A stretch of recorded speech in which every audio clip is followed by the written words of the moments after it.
Yo, what is up guys? This is Buff Senpai here, back with another random Minecraft video on my Apex related channel.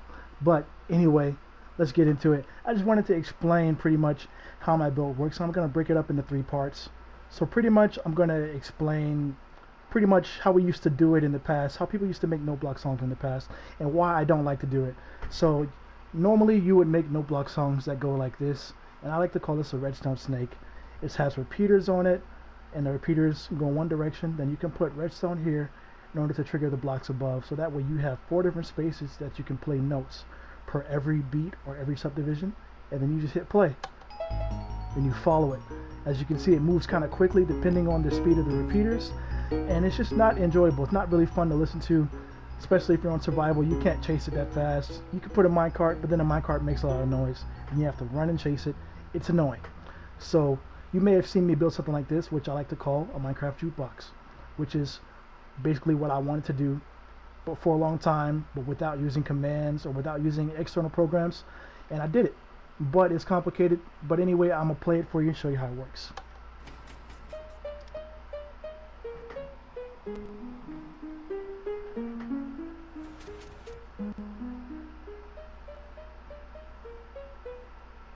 Anyway, that's all I decided to make because it's too big, takes up a lot of space, and most of all, it lags. If you're on console, this thing will lag like crazy once it gets too big. I tried my best to use redstone components that don't lag, and I tried to fill everything with light so that there's no darkness to create crazy lag.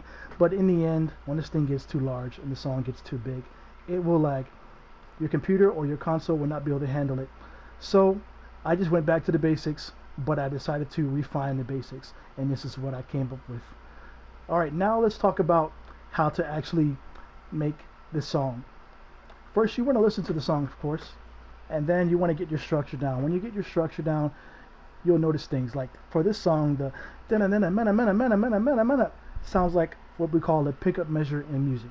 So I put that before the actual music starts, outside of the music, and then it runs into the music after that. Now the rest of the music, I notice, is actually very easily divided into sections. Each section lasts for about 8 measures. So we have 2 measures on the bottom, then it goes up to the second layer, it comes back this way, we have 2 measures on the second layer, and then 2 measures here, 2 measures here. So that's 8 measures, and when you're done, it looks like this big, nice layer. And that layer consists of the sounds, dun, dun, dun, dun, dun, dun. That entire section fits there. Then the second section, I notice, is actually the same size. It fits within the same size of measures. And this is a section that everybody likes. The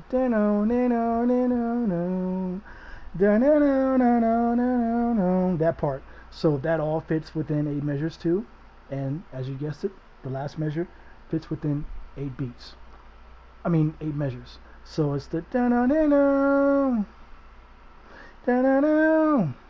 and as you guessed, all you have to do to make it loop is take the connection, like here, the first measure. Once it's done, the first layer, it routes into the next one, goes back to the bottom, routes into the next one. This one routes into this funny business here. This is just to make it loop. Instead of going on to the next part, it loops first, and then it goes on to the next part. So it'll follow this connection right here and go on to the next part. And then this part takes the connection and loops back into the first part. But as you can see, I have a bunch of redstone funny business, making sure that it loops correctly and that I can stop the loop or start the loop from one button. So right now the loop is open, so it'll loop again. So yeah, that's just something that you can make on your own when you know redstone good enough. You can just mess around and come up with your own ways to loop stuff. So feel free to look at my design for a loop and copy it if you want to. But now let's actually talk about how to build it. Okay, so pretty much this is how you build it. This is how the design looks, bare bones. It's just another redstone snake, like it was before, but instead of going vertically this way, it's going this way. Horizontally, I mean, it's going this way, and it's coming out like a branch, I call.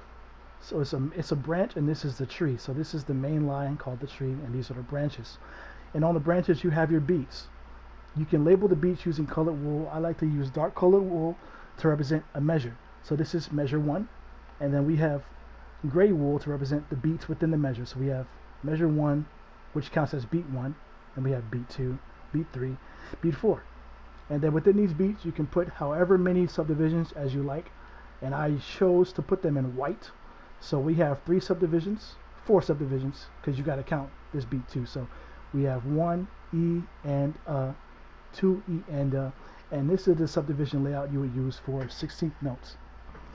But if you wanted to use less subdivisions to say get 8th notes, like 1 and 2 and instead of 1 E and a 2 E and a 3 E and a 4 E and a, you could put just one of these right here and cut off the rest 2, and then put a repeater at 2 ticks delay, so it happens slower than these.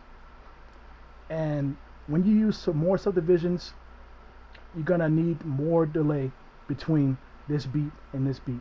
Right now I only need 4 ticks of delay because there's 1, 2, 3, 4 subdivisions here, so 4 ticks of delay. But if these repeaters were set to a slower time, then I would need double that. I think you probably would need 8 ticks of delay here, or 6. I'm not sure. You would have to figure that out on your own. You can place blocks along and listen to it and make sure that everything happens here before it happens here. So that's pretty much how the design works, and how you want to go about starting it. If you want to use funny stuff like loops in your build, you need short pulses. You can't just put a button on the floor right here and press play, because it'll cause a long signal, a long pulse. And what that does is when it hits loops, it starts to create funny business. You'll start getting redstone running into itself and staying on forever in an infinite loop. You don't want that. So what you can use is a 1-tick pulse generator, and this is my version of a 1-tick pulse generator. All it is comparative subtract mode, a repeater running into it, and then redstone here, and then of course the button on the block. What that does is the comparator recognizes the button press as a signal strength of 15, so it outputs 15 here, but also the button sends 15 to this redstone dot right here, and as it travels it gets smaller, so you get 15, 14, 13, then it hits the repeater, comes back out as 15 into the comparator.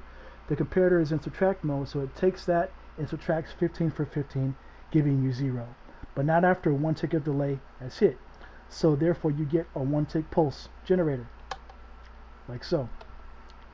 And with these lines, the way it's built allows you to place 4 different notes along the each dot. I think I explained that already, so we're going to skip that. Anyway, that's how you build it. You got repeaters going this way, and you have repeaters going this way. And now let's talk about how you actually make music in the game. So okay, now so finally on to the main course, making the music, writing the music in your design. There's some things that you want to make sure of when you write your music in. First of all, you already know that notes can't have anything on top of them, or else they'll be silent. You can't put blocks above the note, or else it'll be silent. Next thing you want to note is that if you're a Bedrock user, grab yourself a sword when you're writing these note block songs. The reason why is because you can hit the note blocks with the sword, with the attack button, without changing the note. But if you use a left click, it'll change the note. But if you use a right click, it doesn't. On Java, I don't know if this works. You probably might have to switch into survival mode just to hit the block, which is a bit of a hassle. It's annoying. So Bedrock users, hooray for you. We have an advantage over Java users now. Anyway, that's how you want to go about writing notes.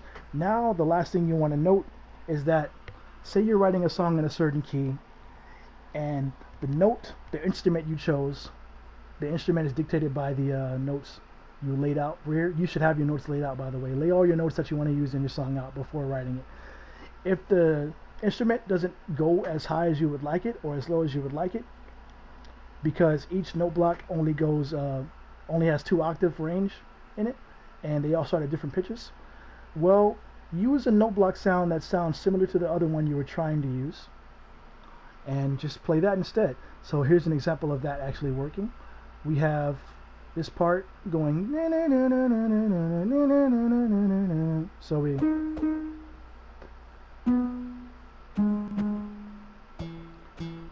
as you can hear, this note right here is not the same as these notes. These notes are played using dirt blocks, and dirt blocks give you that classic note block sound. You can also use air, or nothing, but this one is using wool on the bottom, which creates a guitar sound. The guitar has a lower octave range, allowing me to hit notes that are going lower than this one can go.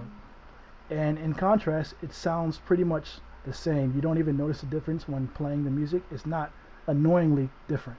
It sounds good together. So use note blocks that sound good together when you can't find pitches in that certain note block instrument you're using. Also, one more thing to note, guys. If you're not experienced with music theory, or you haven't been classically trained before, or you don't know what BPM is and all that, here's how you find the beats per measure in your music. You can listen to the music, of course, and just tap your foot or nod your head or clap your finger, click your finger, and the beat that you notice your finger tending to land on might be the BPM of the song. So or beats per not beats per minute, but not beats per minute, but beats per measure, BPM. Same difference. So if you listen to a song like this song, if